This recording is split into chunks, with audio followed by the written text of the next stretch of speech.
नमस्कार मित्रांनो, तुम्हा सर्वांचे आपल्या ॲग्री मराठी अपडेट या यूट्यूब चॅनलवर मनपूर्वक स्वागत आहे. मित्रांनो, आजच्या व्हिडिओमध्ये BSc ॲग्रिकल्चर पूर्ण केलेल्या विद्यार्थ्यांसाठी खूप महत्त्वाचं आहे. अनेक विद्यार्थ्यांचा एकच प्रश्न असतो की सर, BSc ॲग्रिकल्चर झाल्यानंतर चांगली नोकरी कुठे मिळेल? सरकारी संस्थेमध्ये संधी आहे का? चांगला पगार मिळणार भरती कोणती आहे? तर आज मी अशाच एका भरतीबद्दल माहिती घेऊन आलो आहोत. आज आपण ज्या भरतीबद्दल बोलणार आहोत ती आहे ICAR national bureau of soil survey and land use planning Nagpur येथे निघालेली भरती. सर्वात महत्त्वाची गोष्ट म्हणजे या भरतीमध्ये वॉक इन इंटरव्ह्यू होणार आहे. म्हणजेच ऑनलाईन परीक्षा नाही. फॉर्म भरल्यानंतर महिनोमहिने वाट पाहायची गरज नाही. ठरलेल्या दिवशी आवश्यक कागदपत्रासह मुलाखतीला जायचे आहे. मित्रांनो, या भरतीमध्ये 1-2 नाही तर अनेक पदासाठी उमेदवाराची निवड केली जाणार आहे. काही पदासाठी BSc ॲग्रिकल्चर पात्रता आहे, तर काही पदासाठी कम्प्युटर सायन्स किंवा इंजिनिअरिंग, तर काही पदासाठी मास्टर डिग्री आवश्यक आहे. त्यामुळे हा व्हिडिओ शेवटपर्यंत पहा, कारण कोणत्या पदासाठी तुम्ही पात्र आहात हे आपण एक एक करून समजून घेणार आहोत. सर्वात आधी ही संस्था कोणती आहे ते समजून घेऊया.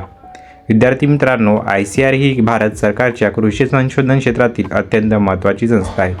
देशातील शेती, माती, पाणी, पीक उत्पादन आणि कृषी संशोधन यावर ही संस्था काम करते. त्यामुळे येथे काम करण्याची संधी मिळणे ही स्वतःमध्ये एक चांगली करिअर संधी मानली जाते. आता भरतीबद्दल बोलूया. या जाहिरातीनुसार विविध प्रकल्पासाठी करार पद्धतीने कर्मचारी भरती केली जाणार आहे. म्हणजेच ही कायमस्वरूपी नोकरी नसून प्रकल्प सुरू असेपर्यंत काम करण्याची संधी आहे. ही बाब जाहिरातात स्पष्ट नमूद केली आहे. तर विद्यार्थी मित्रांनो, आता मुलाखतीची तारीख लक्षात ठेवा. 13 ऑगस्ट 2026 सकाळी 11 वाजता वॉक इन इंटरव्ह्यू होणार आहे. तर विद्यार्थी मित्रांनो, मुलाखतीचे ठिकाण आहे ICAR national bureau of soil survey and land use planning, Amravati road, Nagpur. आता पुढील भागामध्ये आपण प्रत्येक पदाची माहिती अगदी सोप्या भाषेत पाहणार आहोत. कोणत्या पदासाठी किती पगार आहे, कोणती पात्रता लागते, अनुभव किती हवा आणि BSc ॲग्रिकल्चर विद्यार्थ्यांसाठी कोणती पदे सर्वात योग्य आहे, ही सर्व सविस्तर माहिती आपण समजून घेऊया. म्हणून व्हिडिओ शेवटपर्यंत नक्की पहा. आणि जर तुम्ही अजून आपल्या ॲग्री मराठी अपडेट चॅनलला सबस्क्राईब केलं नसेल तर आत्ताच सबस्क्राईब करा, कारण दररोज अशाच कृषी, बँकिंग आणि सरकारी भरतीची अपडेट सर्वात आधी आपल्या चॅनलवर मिळतात. चला तर मग आता एक एक पदाची माहिती अगदी सविस्तर पाहूया. विद्यार्थी मित्रांनो, आता आपण या भरतीमध्ये प्रत्येक पदाची माहिती अगदी सोप्या भाषेत समजून घेणार आहोत. त्यामुळे व्हिडिओ शेवटपर्यंत नक्की पहा, कारण शेवटी मी तुम्हाला BSc ॲग्रिकल्चर विद्यार्थ्यांसाठी कोणते पद सर्वात योग्य आहे हे देखील सांगणार आहे. विद्यार्थी मित्रांनो, प्रोजेक्ट म्हणजेच फील्ड असिस्टंट. सर्वप्रथम आपण प्रोजेक्ट किंवा फील्ड असिस्टंट या पदाबद्दल माहिती पाहूया. या पदासाठी एकूण 2 जागा आहेत आणि मासिक पगार 35,000 रुपये आहे. आता अनेक विद्यार्थ्यांच्या मनात प्रश्न येईल की या पदावर काम काय करावे लागेल. मित्रांनो, जाहिरातीत कामाचे सविस्तर स्वरूप नाही, मात्र हे पद पोकरा प्रकल्पासाठी असलेल्या नमूद केलेले आहे. त्यामुळे प्रकल्पाशी संबंधित फील्ड आणि तांत्रिक कामात सहाय्य करावे लागेल एवढेच माहिती जाहिरात उपलब्ध आहे.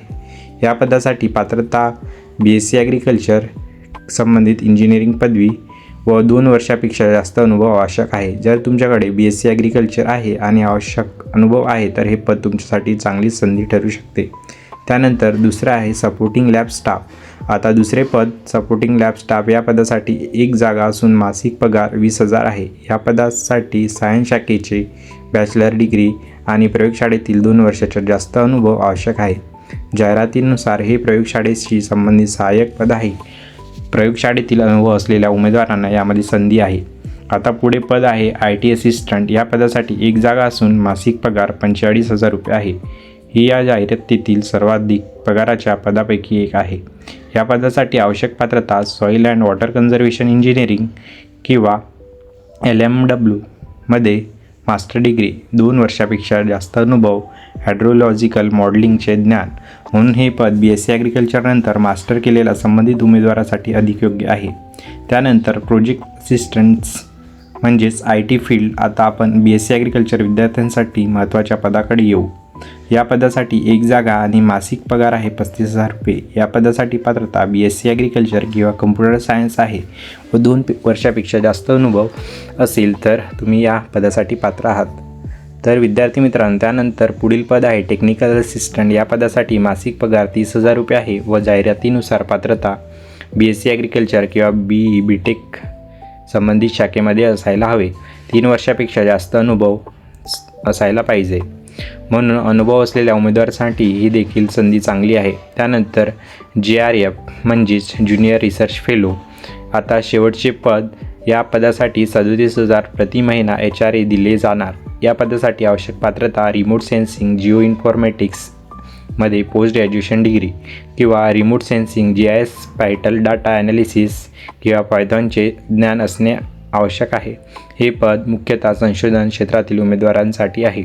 विद्यार्थी मित्रांनो, आता सर्वात महत्त्वाचा प्रश्न म्हणजे जर तुमच्याकडे फक्त BSc ॲग्रिकल्चर असेल आणि जाहिरातीत नमूद केलेल्या आवश्यक अनुभवही असेल तर जाहिरातीनुसार खालील पदे तुमच्यासाठी संबंधित आहे. प्रोजेक्ट फील्ड असिस्टंट आणि प्रोजेक्ट असिस्टंट IT फील्ड. तसेच काही पदामध्ये BSc ॲग्रिकल्चर ही पात्रता नमूद आहे, पण आवश्यक अनुभव देखील अनिवार्य आहे. त्यामुळे अर्ज करण्यापूर्वी जाहिरात नीट वाचा आणि स्वतःची पात्रता तपासा. मित्रांनो, या व्हिडिओमध्ये पुढील भाग खूप महत्त्वाचा आहे. त्यामध्ये आपण वयोमर्यादा, आवश्यक कागदपत्रे, वॉक इन इंटरव्ह्यूला जाताना कोणत्या गोष्टी लक्षात ठेवायच्या आणि निवड होण्याची शक्यता वाढवण्यासाठी काही महत्त्वाच्या टिप्स पाहणार आहोत. म्हणून व्हिडिओ शेवटपर्यंत नक्की पहा. तर विद्यार्थी मित्रांनो, आपण या भरतीमधील सर्वात महत्त्वाचा भाग पाहणार आहोत, कारण अनेक विद्यार्थी पात्र असतात पण योग्य तयारी नसल्यामुळे त्यांची निवड होत नाही. त्यामुळे हा भाग शेवटपर्यंत नक्की पहा. मित्रांनो, या भरतीमध्ये बहुतांश पदासाठी वयोमर्यादा 21 ते 35 वर्ष ठेवण्यात आली आहे. काही पदासाठी स्वतंत्र वयोमर्यादा जाहिरातीत नमूद केली आहे. तसेच SC, ST आणि OBC प्रवर्गातील उमेदवारांना शासनाच्या नियमानुसार वयोमर्यादेत सवलत मिळणार आहे. म्हणून अर्ज करण्यापूर्वी स्वतःचे वय आणि संबंधित पदाची अट एकदा नक्की तपासा. अनेक विद्यार्थी विचारतात, सर वॉक इन इंटरव्ह्यू म्हणजे काय? याचा अर्थ असा की या भरतीसाठी ऑनलाईन परीक्षा नाही. तुम्हाला ठरलेल्या दिवशी ठरलेल्या वेळेत सर्व आवश्यक कागदपत्रासह मुलाखतीच्या ठिकाणी उपस्थित राहायचे आहे. विद्यार्थी मित्रांनो, जाहिरातीनुसार मुलाखत 13 ऑगस्ट 2026 रोजी सकाळी 11 वाजता होणार आहे.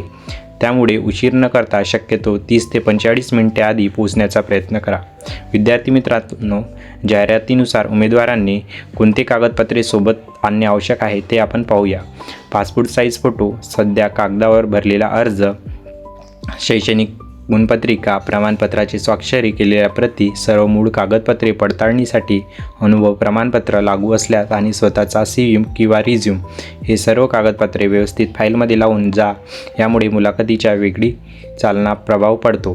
मित्रांनो, अनेक विद्यार्थी फक्त एक साधा बायोडाटा घेऊन जातात, पण रिझ्यूम थोडा व्यवस्थित असेल तर त्याचा चांगला परिणाम होऊ शकतो.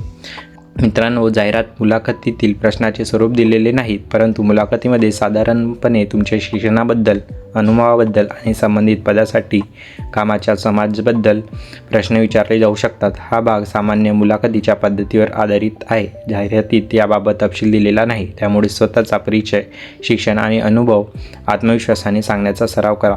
विद्यार्थी मित्रांनो, आता मी तुम्हाला काही महत्त्वाच्या टिप्स सांगतो. मुलाखतीच्या ठिकाणी वेळेआधी पोहोचा. सर्व कागदपत्रे मूळ झेरॉक्ससह व्यवस्थित फाईलमध्ये ठेवा. स्वच्छ आणि नीटनेटके कपडे परिधान करा. प्रश्न समजून घ्या आणि शांतपणे उत्तर द्या. तुमच्या BSc ॲग्रिकल्चर किंवा संबंधित अनुभवाचं स्पष्टपणे सांगा. रिझ्यूममध्ये चुकीची माहिती लिहू नका. विद्यार्थी मित्रांनो, ही भरती करार पद्धती कॉन्ट्रॅक्ट बेसिस आहे. तसेच निवड झालेल्या उमेदवारांना या आधारे कायमस्वरूपी नियुक्तीचा दावा करता येणार नाही, असे जाहिरात स्पष्ट नमूद करण्यात आले आहे. याशिवाय मुलाखतीसाठी DA दिला जाणार नाही. तर विद्यार्थी मित्रांनो, आजच्या व्हिडिओमध्ये आपण ICAR नागपूर या भरतीची संपूर्ण माहिती पाहिली. कोणते पद आहे, किती पगार आहे, कोण पात्र आहे व कोणती कागदपत्रे लागतील, वॉक इन इंटरव्ह्यू कसा होईल आणि मुलाखतीला जाताना कोणत्या लक्षात ठेवायच्या, हे सर्व आपण सोप्या भाषेत समजून घेतले. जर तुम्हाला हा व्हिडिओ उपयुक्त वाटला असेल तर व्हिडिओला एक लाईक नक्की करा. तुमच्या BSc ॲग्रिकल्चर केलेल्या मित्रापर्यंत हा व्हिडिओ शेअर करा, कारण कदाचित ही माहिती त्यांच्यासाठी खूप महत्त्वाची ठरू शकते. आणि जर तुम्ही अजून ॲग्री मराठी अपडेट चॅनलला सबस्क्राईब केलं नसेल तर आत्ताच सबस्क्राईब करा आणि बेल आयकॉन दाबा, कारण कृषी, बँकिंग आणि सरकारी भरतीची सर्वात जलद अपडेट आम्ही तुमच्यापर्यंत दररोज पोहोचवत असतो.